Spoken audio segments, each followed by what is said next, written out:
آقا علیہ السلام کی مجلس ہے، ایک صحابی حاضر ہوتے ہیں اور آ کر عرض کرتے ہیں سیدی یا رسول اللہ صلی اللہ علیہ وسلم، آپ سے پہلے جب آپ تشریف نہیں لے آئے تھے، اب یہ صحابی آقا کی مجلس میں ذکر کریں، واقعہ بڑا احساس والا ہے۔ فرمایا کہ جب آپ تشریف نہیں لے آئے تھے یا رسول اللہ تو ہم پتھروں کو پوجا کرتے تھے، بتوں کے آگے جا کے ہم ٹیک لگاتے تھے، اور ہمارا حال یہ تھا یا رسول اللہ، یہ صحابی خود اپنا ذکر کر رہے ہیں کہ اللہ نے مجھے ایک بیٹی دی، میرے گھر میں ایک بیٹی پیدا ہوئی، اور جب وہ بیٹی چلنے لگی، وہ چلنے کے قابل ہوئی اور مجھ سے باتیں کرتی تھی، چھوٹی مطلب اس عمر کو اس حصے میں پہنچی کہ وہ میرے ساتھ چلتی تھی، میری بات کو انڈرسٹینڈ کرتی تھی، سمجھتی تھی، اور فرمایا اس بچی میں اتنا اویئرنیس آ گئی تھی کہ وہ میرے پیچھے چل پڑتی تھی، وہ میرے پیچھے پیچھے چلتی رہتی تھی، میں اسے بلاتا تھا وہ میرے پیچھے آ جاتی، میرے گھر سے باہر نکلتا میرے پیچھے آ جاتی۔ تو جب اس بچی میں بولنا آ گیا اور چلنا پھرنا آ گیا تو مجھے ابا جان، پیارے ابا جان کہا کرتی تھی۔ یہ حدیث کے الفاظ میں آپ کو سنا رہا ہوں، اپنی بات نہیں۔ وہ کہنے لگی یا رسول اللہ، وہ مجھے کہتی تھی میرے پیارے ابا جان۔ کہتے ہیں ایک دن ایسا ہوا کہ وہ بچی، کیونکہ اس کو عادت تھی، میں اس کا والد تھا، جب میں چلتا تھا وہ میرے پیچھے بھاگ کے چل پڑتی تھی۔ کہتے یا رسول اللہ، ایک دن میں گھر سے باہر نکلا، وہ میرے پیچھے چل پڑی اور وہ آتی رہی، میں نے اسے روکا نہیں۔ میرے گھر کے قریب ایک کنواں تھا، میں نے اپنی بچی کو اٹھایا اور اس کنویں میں ڈال دیا۔ فرمایا یا رسول اللہ، اس کے آخری اس کی زبان پر جو الفاظ تھے وہ تھے میرے پیارے ابا جان، میرے پیارے ابا جان، میرے پیارے ابا جان۔ یہ واقعہ سنایا، حدیث کے اندر آتا ہے آقا علیہ السلام اتنے روئے کہ آپ کی داڑھی مبارک بھیگی اور آنسو زمین پر جا کے پہنچے۔ ایک دوسرے صحابی نے اس کو پکڑ کے کہا، خدا کا خوف کرو، تم نے یہ کیسی بات آقا کو سنا دی ہے؟ میرے آقا کو اتنا غمگین کر دیا تم نے یہ بات سنا کر؟ آقا نے فرمایا اس کی ملامت نہ کرو۔ بڑے صحابہ بیٹھے ہوئے تھے اس مجلس میں، آقا نے اس کو کہا ایک بار پھر یہ ریپیٹ کرو، یہ سارا واقعہ ایک مرتبہ دوبارہ مجھ کو سناؤ۔ میں اس لیے آپ کو واقعہ سنا رہا ہوں، شاید میں نے پہلے بھی کہیں آپ سے ذکر کیا۔ آقا نے فرمایا اس واقعے کو دوبارہ سناؤ۔ اس صحابی نے پھر وہ سارا واقعہ سنا دیا۔ یا رسول اللہ، میری ایک معصوم بچی تھی، جب وہ تھوڑی بڑی ہوئی، اسے تھوڑا سا چلنا آیا۔ اب جن کے گھر میں بچے یا بچیاں ہیں وہ اس بات کو بہت بہتر طرح سے سمجھ سکتے ہیں، یعنی دو تین سال کا بچہ کیا ہوگا اس کی، اور خاص کر کے بیٹی کی محبت اپنے والد سے کیا ہوگی۔ فرمایا وہ میرے پیچھے، بس جب وہ اس قابل ہوئی کہ میں چلتا تھا وہ میرے پیچھے چلتی تھی۔ ایک دن میں گھر سے باہر نکلا، وہ میرے پیچھے چلی، میرے گھر کے قریب یہ کنواں تھا، میں نے اپنی بچی کو اپنے ہاتھوں سے اٹھا کر اس کنویں میں پھینک دیا، اور فرمایا اس کے آخری الفاظ تھے میرے پیارے ابا جان، میرے پیارے ابا جان۔ اس کے بعد نہ میں نے اس بچی کو دیکھا ہے، نہ میں نے اپنے آپ کو۔ آقا پھر رو پڑے۔ روایت میں آتا ہے حضور علیہ السلام اتنا روئے اور اتنا شدت سے روئے کہ سسکی بند گئی آپ کی، اور روتے روتے آپ کے آنسو مبارک زمین کی طرف بہہ پڑے، داڑھی مبارک کل بھیگ چکی ہے۔ آقا علیہ السلام روتے روتے جب تھوڑا سا بہتری میں آئے تو آقا علیہ السلام فرمایا آپ کو پتہ ہے میں نے یہ واقعہ اس کو کیوں کہا تھا دوبارہ سنا؟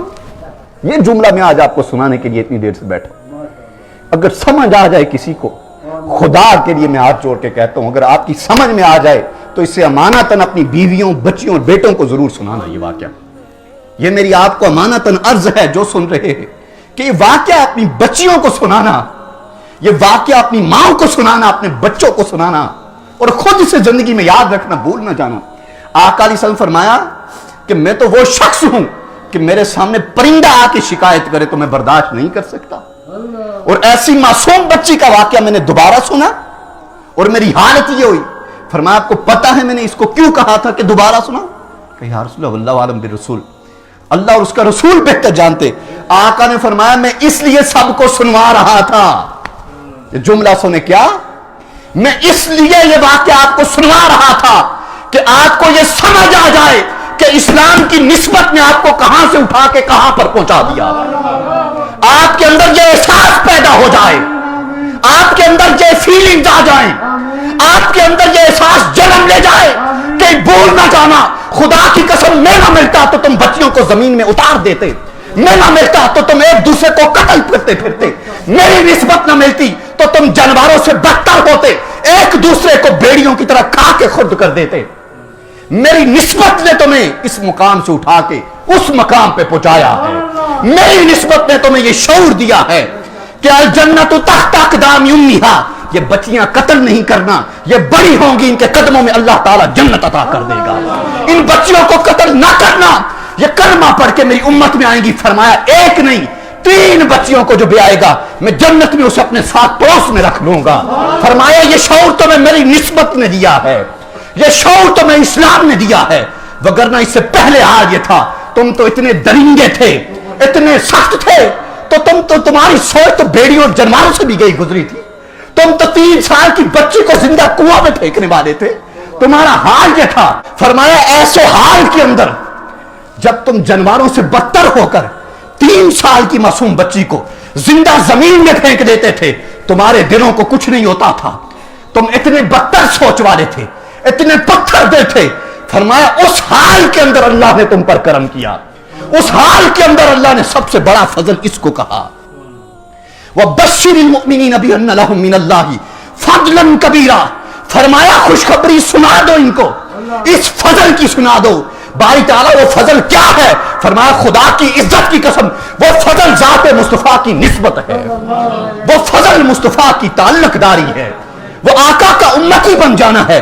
इस निस्बत ने तुम्हें यहां से उठाया और जो सुरैया पर पहुंचा के रख दिया। फरमाया इसलिए मैंने चाहा कि ये वाकया दोबारा सुनो, कि दुनिया के नशों में मस्त होकर मुझे भूल ना जाना, कि दुनिया की रंगीनी में आकर मुझे भूल ना जाना, कि बरादरी की नाक ऊंची रखने के लिए मेरे इश्क को भूल ना जाना, कई नमाजों के चक्कर में मेरे मिलाद से दूर ना हो जाना, कई कुरानों की तिलावतों के चक्कर में मेरे इश्क से महरूम ना हो जाना। सबसे बड़ी निस्बत मेरी निस्बत है। मैं ना मिलता तुम्हें कुरान ना मिलता, मैं ना मिलता तुम्हें रोजा ना मिलता, मैं ना आता तुम्हें नमाज ना मिलती, मैं ना आता तुम्हें हज ना मिलता। और लौला कलाम खलक़तुल अफ़लाक से रुबुबिय्या तक का अल्लाह ने ऐलान फरमाया, अगर मैं तुम्हें अपना महबूब ना देता तो मैं अपना आप भी तुम्हें ना देता। जो वाकया मैं जिक्र कर रहा हूं उसका पस मंजर यह है, जब हुजूर की आमद मक्का से मदीना हुई तो बच्चियों ने छतों पे खड़े होकर एक तराना गाया था, तला अल बद्रु अलैना में। सब क्या? बच्चियों ने। मैंने इस पर रात को एक बात बड़ी गौर से सोची कि बच्चियों ने ही क्यों गाया था?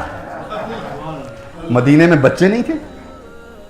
यह बात किताबों में, तारीखों में हर जगह पे लिखी है कि बनु नजार की बच्चियों ने घरों के अंदर नहीं छतों पे खड़े होकर दफ लेकर एक गीत गाया था, एक नशीद पड़ा था, तला अल बद्रु अलैना। ओए होए होए, फरमाया ये क्या है? 14वीं का चांद आ गया है। ये कैसा महबूब है? ये तो 14वीं का चांद है। मिन सनियातिल वदाही, इसकी ओंठनी 2 पहाड़ों से जब निकलती है ये तो चमकता दमकता 14वीं के चांद की तरह नमूदार हो रहा है। बच्चियों ने ही क्यों गाया था? बच्चे भी तो गा सकते थे, अडल्ट बड़े भी तो गा सकते थे, औरतें भी तो गा सकती थी। बच्चियों ने ही क्यों गाया? खुदा की कसम जब मैंने पूरी तवज्जो की, पूरा गौर किया, तो तब मैंने हुजूर अलैहिस्सलातु वस्सलाम के इस वाक्य पे गौर की। अरे बच्चियां ना गाती तो कौन गाता? बच्चियां ना गाती तो कौन गाता?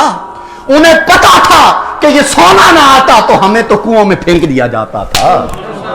फरमाया लिहाजा बच्चियों को नई जिंदगी मिल गई है, जुल्म का खात्मा हो गया है, औरत को इज्जत मिल गई है, औरत को रिस्पेक्ट मिल गई है, औरत को हयात मिल गई है, औरत को वफा मिल गई है, औरत को शौर मिल गया है, औरत को जमाने ने जीना सिखा दिया है इस सोने के सदके, इस प्यारे के सदके। फरमाया मदीना वालों, अब जहां मदीने की बच्चियों को जमीन पर नहीं उतारा जाएगा, आज वो आ रहा है जो इन बच्चों को गलों से लगाकर जन्नत तक साथ ले जाएगा, जो इनके कदमों में जन्नत देने आया है। जब वहां के औरतों ने सुना होगा, फरमाया होगा मर्दों तुम गाओ या ना गाओ, उन्होंने झूम कर कहा होगा अगर वो आ रहा है जिसने हमें जिंदगी दी है तो चलो बच्चियों छतों पे चलते हैं, आज निकल उठते हैं और छतों पे चलते हैं।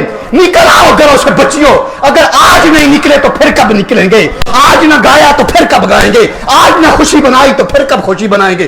सारी बच्चियां छतों पर आई और छतों पर हुजूर का शुक्राना पढ़ने के लिए आई और फरमाया वजबत शुक्र अलैना मा दाहा, या रसूल अल्लाह आपने हमें कुओं से निकाला और जमीन पे जीने का हक दिया, हमारे कदमों के नीचे जन्नत को रख दिया, हमारी निस्बत से जन्नत लिख दी। अब हम पर लाजिम है कि हम उस वक्त तक आपका शुक्र अदा करेंगे जब तक इस रूए जमीन पर अल्लाह का कलमा जारी रहेगा। मादालिल्लाहिदाहा, उस वक्त तक अब हम शुक्रिया अदा करेंगे। ये बच्चियां खड़े होकर कह रही थी, शहर मदीना में मुस्तफा की ऊँटनी चल रही थी और छतों पर बच्चियां खड़ी थी और दफ के साथ बजा कर कह रही थी, तलाल बद्रु अलैना मिन सनियातिल वदाही वतबा शुक्र अलैना मादालिल्लाहिदाहा। हम उस वक्त तक शुक्र पढ़ती रहेंगी जब तक अल्लाह का नाम बाकी रहेगा। आका जब उन बच्चियों के पास से गुजरे, आका ने उन बच्चियों से पूछा, तुम्हें क्या हो गया है? आका ने अपनी ऊँटनी रोकी वहां पर, उन बच्चियों से मुखातब हुए और मुखातिब होकर आका अलैहिस्सलाम ने फरमाया कि बच्चियों ये क्यों गा रही हो? बच्चियों ने कहा, या रसूलल्लाह उहिब्बुकुम, हम आपसे मोहब्बत करती हैं। हाय हाय हाय। आका ने जब उनका ये जुमला सुना ना, आका ने बच्चियों को कहा, अच्छा आप मेरी मोहब्बत में गा रही हैं तलाल बद्रु अलैना? फरमाया जी या रसूलल्लाह। फरमाया अच्छा तो फिर मैं भी तुमसे मोहब्बत करता हूँ। हाय हाय।